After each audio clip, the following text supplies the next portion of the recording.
Villages in Pauri, Uttarakhand are rapidly turning into ghost villages as families abandon their homes due to the lack of basic amenities including employment opportunities, education, healthcare and proper infrastructure.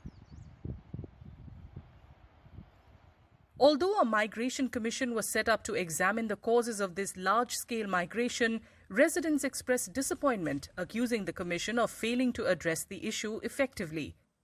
पलायन आयोग की यहाँ पर गठन किया गया था और उम्मीद की जा रही थी कि पलायन आयोग के गठन के बाद जो पलायन लगातार पहाड़ी क्षेत्रों से हो रहा है, मैं पौड़ी की बात करूं, मैं पिथौरागढ़ की बात करूं, जहां पर सबसे अधिक पलायन हुआ है, तो उम्मीद की गई थी कि कहीं ना कहीं पलायन आयोग अपनी एक रिपोर्ट प्रदेश सरकार को देगा, जिसके बाद प्रदेश सरकार उसके ऊपर काम करेगी और क्यों गाँव से लगातार पलायन हो रहा है उस पर गंभीरता से काम किया जाएगा।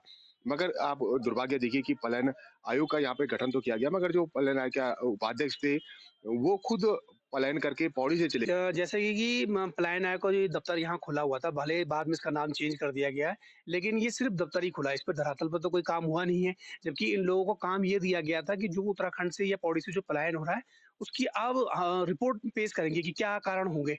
लेकिन दफ्तर से बाहर ये लोग कभी निकले नहीं हैं और ये जो अपने काम है ग्राम्य विकास या इन जगह से लेते हैं और एक मोटा-माटी जो लिख के और वो अपनी रिपोर्ट शासन को भेज देते हैं। तो ये सिर्फ खाना पूर्ति के लिए एक दफ्तर बनाया गया है और कुछ लोगों को बस यहाँ सरकारी तनख्वाह दी जा रही है। इसके अलावा इस दफ्तर का कोई उपयोग नहीं है। Officials claim to have been regularly submitting reports to the government detailing the reasons for migration and recommending measures to curb it.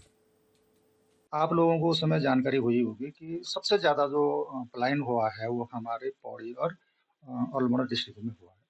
तो अल्मोड़ा पौड़ी डिस्ट्रिक्ट में जो पलायन हुआ है उसको देखते हुए जो हमारी सरकार ने जो है वो फिर ये हुआ कि हम लोग कैसे पलायन रोकें। तो इस तरह से पलायन रोकने के लिए हमारे द्वारा जो अभी तक उत्तराखंड सरकार को जो है वो 21 जो रिपोर्ट हैं, जिनमें ग्रामीण क्षेत्रों के सामाजिक आर्थिक विकास को सुदृढ़ करने और पलायन को कम करने के लिए और पलायन को रिवर्स करने के लिए जो है इतनी सिफारिशें जो है वो सरकार को प्रस्तुत कर दी गई हैं।